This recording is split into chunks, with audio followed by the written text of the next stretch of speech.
There's 0. So my question then is if the Guess how many? Wait, what about the turnout rate? 120%.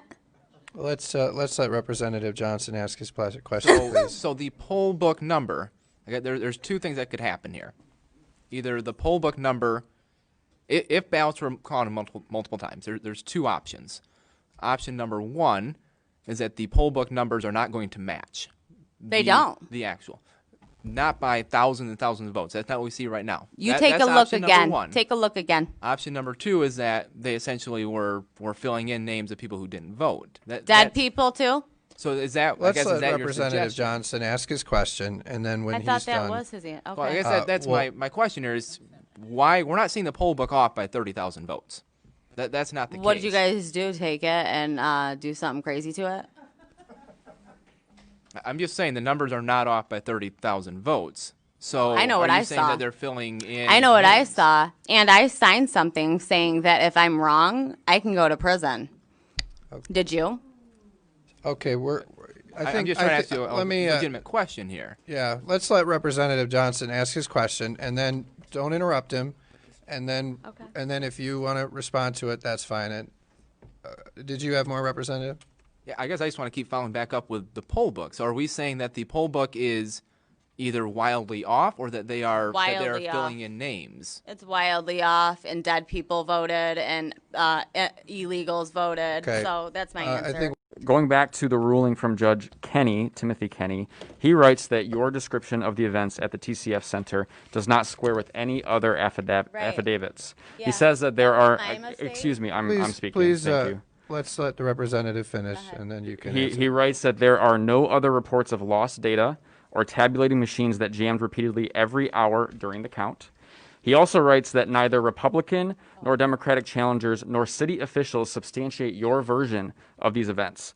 The allegations simply are not credible, is what Judge Kenny writes.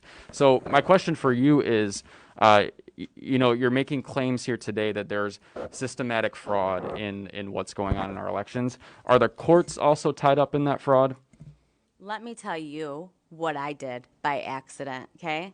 I gave Channel 7 an interview that they tied in to that and made me the witness that's uncredible.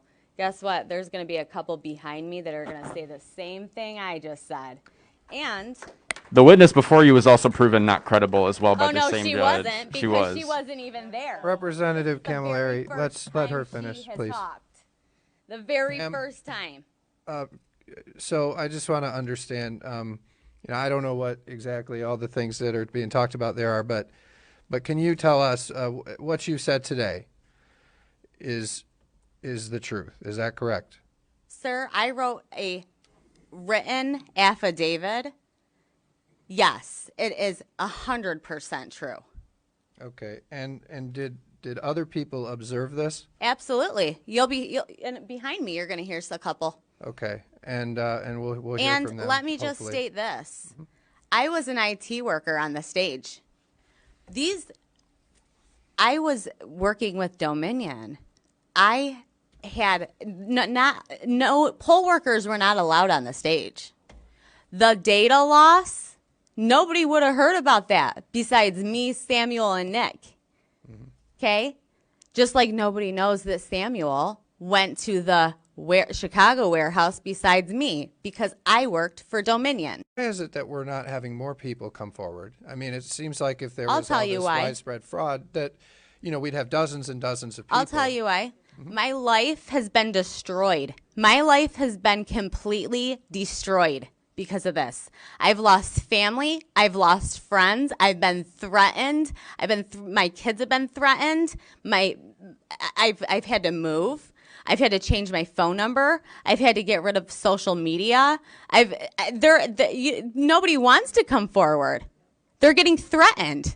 Their lives are getting ruined. I can't even get an actual job anymore.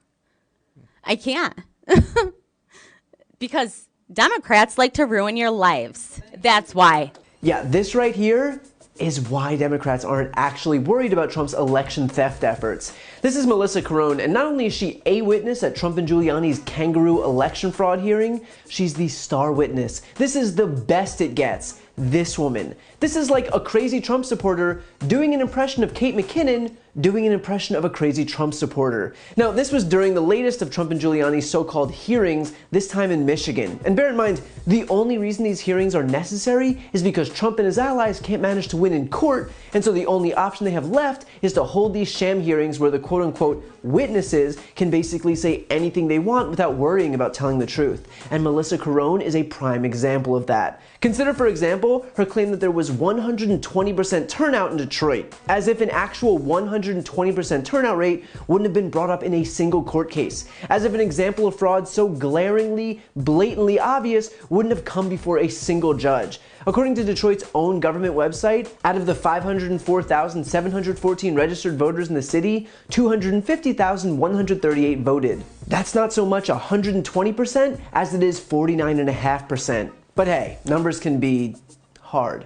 Another issue she brings up is this claim that batches of ballots were being run 8 or 10 times or even more. Only, if batches of 50 votes were being run 10 times and coming in at 500 ballots a pop, the counting boards would have been way off, and they weren't off, which means that either they figured out a way to reinvent math in Michigan, or she doesn't know what she's talking about.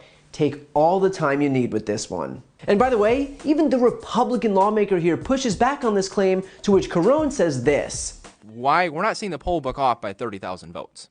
That's not the case. What did you guys do? Take it and do something crazy to it? That the Republican lawmakers took it and, quote, did something crazy to it. Now she's claiming that Republicans are involved, which I guess shouldn't come as a surprise, considering this entire conspiracy theory being propped up by the likes of Rudy Giuliani and Sidney Powell involves the CIA, the DOJ, Republican secretaries of state, Republican governors, Cuba, China, Venezuela, and Hugo Chavez, who's been dead for 7 years. So yeah, why not just throw a few more Republican lawmakers into the mix of people who were apparently conspiring to take down the Republican president?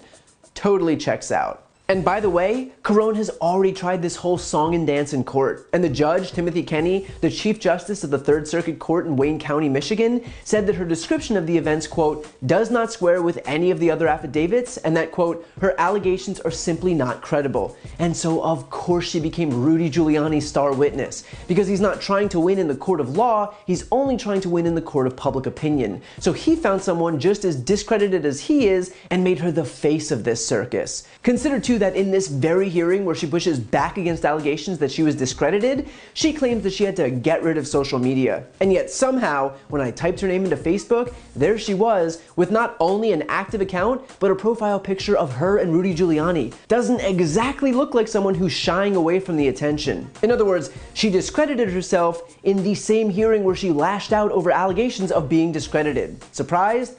Yeah, me neither. And finally, she claims that she's telling the truth because she can't get a job anymore, and so allegedly, she'd have nothing to gain by coming forward. Although, judging by her decidedly not deleted social media, she's obviously reveling in the attention. And I'll just say this, simply enough, I don't think Democrats are why she's not employed.